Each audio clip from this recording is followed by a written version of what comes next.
आप देख रहे हैं क्रिप्टो टीवी। आपके साथ मैं हूं संदीप कसालकर।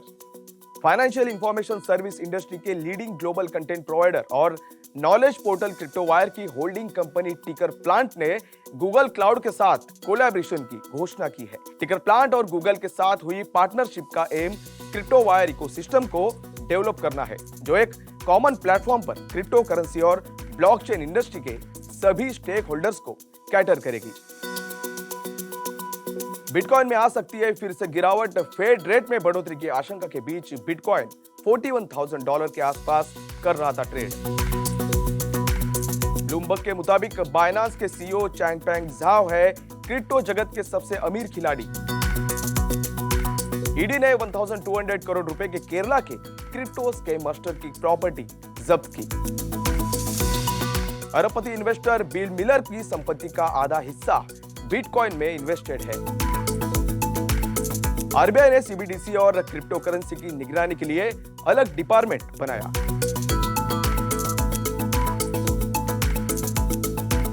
एक्सिस बैंक ने ब्लॉकचेन प्लेटफॉर्म पर पहला डोमेस्टिक ट्रेड ट्रांजैक्शन कंप्लीट किया। हार्डवेयर फेलियर के कारण 5 महीनों में दूसरी बार ठप हुआ आर्बिट्रम। मेटावर्स थीम पार्क के लिए डिज्नी ने टेक्नोलॉजी पेटेंट की। जर्मन न्यूबैंक N26 इस साल शुरू करेगी क्रिप्टो ट्रेडिंग। टेस्ला कार के पावर से लोग कर रहे हैं क्रिप्टो माइनिंग। उम्मीद से ज्यादा तेजी से मॉनेटरी पॉलिसी सख्त होने और फेडरल रिजर्व द्वारा सीरीज ऑफ रेट हाइक्स की आशंकाओं के बीच ग्लोबल मैक्रो इकोनॉमिक अनसर्टेनिटी ने क्रिप्टो करेंसी इन्वेस्टर्स में डर का माहौल बनाए रखा है। गोल्डमैन सैक्स को उम्मीद है कि 2022 के अंत तक फेड बोरोइंग कॉस्ट को कम से कम 4 गुना बढ़ा देगा, जबकि पिछली बार 3 रेट हाइक्स की प्रिडिक्शन की गई थी। बिटकॉइन ने साइडवेज में ट्रेड करना जारी रखा, लेकिन अधिकांश ट्रेड्स ने कीमत को कम करने की कोशिश की। हालांकि पिछले 24 घंटों के दौरान डिजिटल गोल्ड ने $41,000 से नीचे के सभी ट्रेड्स को रजिस्टर किया था। Last week bitcoin intraday trades में $40,685 के निचले स्तर तक गिर गया था। ये लेवल पिछली बार सितंबर 2021 के अंत में देखा गया था। लेटेस्ट ट्रेड्स में क्रिप्टो करेंसी $41,065 पर ट्रेड कर रही थी। हालांकि कुछ टेक्निकल इंडिकेटर्स ने बिटकॉइन के लिए और अधिक पोटेंशियल डाउनसाइड की ओर इशारा किया है।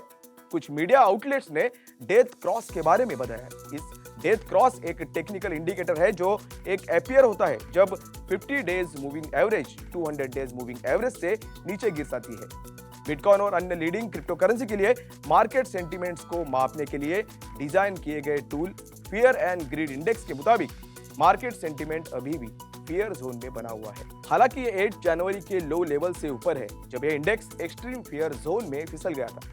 पिछले 24 घंटों में 2% की गिरावट के साथ टोटल क्रिप्टो मार्केट कैपिटलाइजेशन में $1.92 ट्रिलियन तक गिर गया था। ब्लूमबर्ग बिलियनियर इंडेक्स के अनुसार दुनिया के सबसे बड़े क्रिप्टो करेंसी एक्सचेंज बाइनांस के सीईओ चैंगपेंग झाओ क्रिप्टो वर्ल्ड के सबसे अमीर व्यक्ति है। ब्लूमबर्ग ने अनुमान लगाया कि बाइनांस के सीईओ की कुल संपत्ति वर्तमान में $96 बिलियन है, जो एशिया के सबसे अमीर व्यक्ति मुकेश अंबानी की कुल संपत्ति $93 बिलियन से ज्यादा है।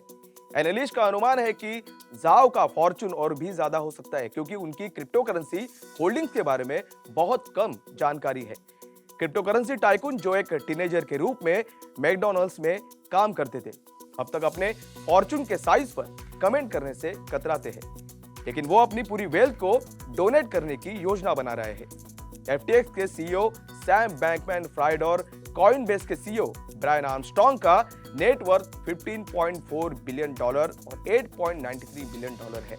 ईडी ने सोमवार को कहा है कि उन्होंने केरला बेस्ड बिजनेसमैन के वेरियस असेट्स अटैच किए हैं, जिन्होंने इलीगली ओवर 900 इन्वेस्टर्स को एक नई क्रिप्टो करेंसी की पेशकश करके 1,200 करोड़ रुपए की धोखाधड़ी की है। बिजनेसमैन निशात के और उनके एसोसिएट्स ने illegally Morris coin crypto currency launch करने के बहाने से डिपॉजिटर्स को बहकाया था। असेट्स को प्रिवेंशन ऑफ मनी लॉन्ड्रिंग के तहत अटैच किया गया था, जिसमें निशात के एक क्लोज एसोसिएट की जमीन भी शामिल थी, जिसे क्लियरली भोले भाले इन्वेस्टर्स को क्रिप्टो करेंसी प्रोजेक्ट में झांसे में लेकर उनसे पैसे से खरीदा गया था। लीजेंडरी अमेरिकन इन्वेस्टर और फंड मैनेजर बिल मिलर ने रिसेंट इंटरव्यू में रिवील किया है कि उनके पोर्टफोलियो का आधा हिस्सा बिटकॉइन में इन्वेस्टेड है। लेग मैसन कैपिटल मैनेजमेंट के फॉर्मर चेयरमैन और चीफ इन्वेस्टमेंट ऑफिसर मिलर का मानना है कि बिटकॉइन ही एकमात्र इन्वेस्टमेंट एसेट है जिसकी सप्लाई डिमांड में अनअफेक्टेड रहेगी। जॉन हॉपकिंस यूनिवर्सिटी और सेंटा फी इंस्टीट्यूट को $50 मिलियन डोनेट करने वाले फिलांथ्रोपिस्ट का कहना है कि लास्ट ईयर क्रिप्टो करेंसी घटकर $30,000 हो जाने के बाद उन्होंने फिर से बिटकॉइन खरीदना शुरू कर दिया था।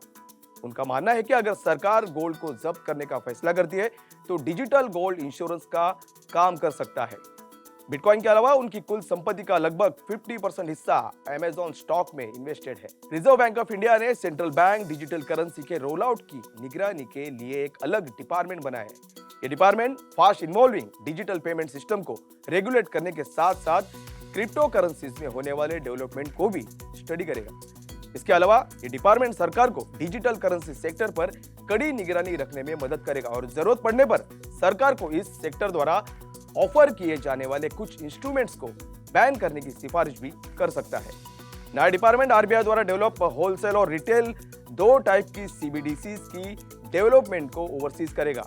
फिनटेक डिपार्टमेंट को ओवरसीज करने के लिए रिसेंटली अजय कुमार चौधरी को as an executive director appoint किया गया है। जून 2018 में आरबीआई ने फिनटेक से रिलेटेड सभी एक्टिविटीज के लिए बैंक में सेंट्रल पॉइंट ऑफ कांटेक्ट के रूप में काम करने के लिए डिपार्टमेंट ऑफ रेगुलेशन में फिनटेक यूनिट को क्रिएट किया था।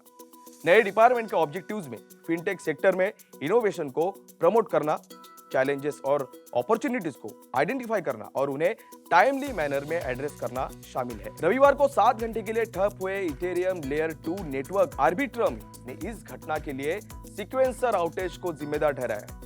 आर्बिट्रम के अनुसार सीक्वेंसर स्मार्ट कॉन्ट्रैक्ट में एक बग ने प्रोटोकॉल की एक नई ब्लॉक जारी करने से रोकने के लिए मजबूर कर दिया, जिसके कारण ट्रांजैक्शंस कंप्लीट नहीं हो पाए थे।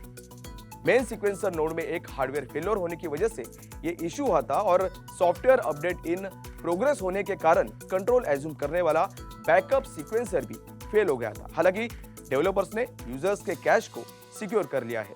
आर्बिट्रम पॉपुलर लेयर 2 सॉल्यूशंस में से एक है और इसकी टोटल लॉक्ड वैल्यू $2.57 बिलियन है। डिज्नी थीम पार्क में headset free augmented reality attraction का उपयोग करके थीम पार्क विजिटर्स के लिए पर्सनलाइज इंटरैक्टिव अट्रैक्शंस बनाने के लिए डिज्नी ने virtual world simulator in real world venue जीत लिया है। इस टेक्नोलॉजी से विजिटर्स को उनके मोबाइल फोन का उपयोग करके ट्रैक करने और पार्क में आसपास के फिजिकल स्पेसेस, वॉल्स और ऑब्जेक्ट्स पर पर्सनलाइज 3D इफेक्ट्स जनरेट करने और प्रोजेक्ट करने की उम्मीद है। डिज्नी द्वारा जीता गया पैटेंट मेटावर्स द्वारा इमेजिन पेटेंट से अलग है, जो इंटरनेट पर मौजूद होगा और वर्चुअल रियलिटी या AR हेडसेट का उपयोग करके एक्सेस किया जाएगा। डिज्नी द्वारा प्रस्तावित टेक्नोलॉजी मेटावर्स को फिजिकल वर्ल्ड में लाएगी। नवंबर 2021 के दौरान कंपनी के 4th क्वार्टर अर्निंग कॉल के दौरान CEO बॉब चैपेक ने कहा कि फर्म फिजिकल और डिजिटल असेट्स को मेटावर्स में मिलाने की तैयारी कर रही है। क्रिप्टो वायर ने भारत के पहले क्रिप्टो करेंसी इंडेक्स IC15 को लॉन्च किया है। क्रिप्टो वायर एक ग्लोबल सुपर ऐप है जिसमें क्रिप्टो टीवी चैनल भी शामिल है। IC15 इंडेक्स का उद्देश्य निवेशकों को दुनिया भर के प्रमुख क्रिप्टो एक्सचेंजेस पर listed top 15 widely traded liquid crypto currency के परफॉर्मेंस को ट्रैक करने में मदद करना है।